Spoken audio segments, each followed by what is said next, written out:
Right, question 7. It says use the quadratic formula to solve the equation 5x squared plus 20x minus 4 equals 0. Give your answers correct to 2 decimal places.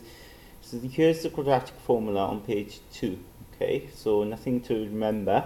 All you need to recognize, of course, is the a in front of the x squared, right? The b is in front of the x, and the c like a constant then on its own. So in this case here, the a will equal 5. Okay. B will equal this number here, which is 20. And then C will equal that constant on its own there. And it's actually minus 4, right? So take note of the sign in front of it. So I always write them down first. And I say, look, x equals, okay. Now it says here in the formula, minus B, right? So minus, now what's B? B is going to be 20, okay. Then it says plus or minus, square root, okay. And in the square root, we're going to put this. B squared minus 4ac. Now don't worry about those brackets in there, right? Okay. I'm not going to bother with that. I'm just going to put b squared. So b is 20, so that's 20 squared. Take away 4ac. Now that means 4 times a, which is 5, times c. Now c is minus 4, so I'll put that in a bracket, right? Just to be clear on that. Okay. Then you've got to divide all of it. Notice that divide sign goes over all of it. Of course, it's 2a, isn't it? 2a, and then a is 5, so that's 2 times 5.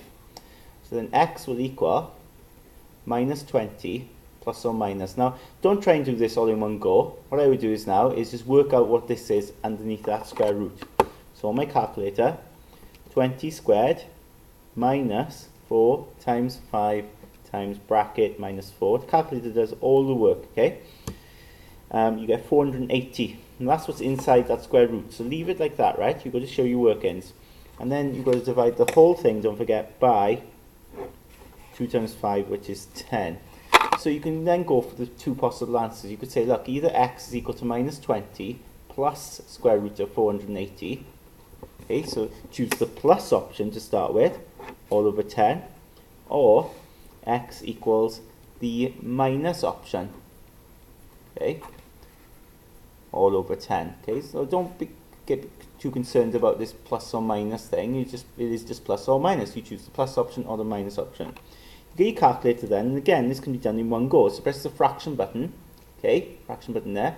Minus 20 plus square root of 480 on the top. Press the arrow down and 10 there. So you equals then, press equals. Now it comes out as that. So if you press the SD button, you'll get then this. So x equals, now they wanted to 2 decimal places, so 0.19, okay, to 2 decimal places. Do the negative one version. Now you notice it's very similar, it's just that changes to a minus. What I'm going to do is I'll press the arrow across up, and I'll change this to a minus, save typing it again, and I get then, press the SD button, that will be minus answer this time, minus 4.19 to 2 decimal places. Okay, and that's it.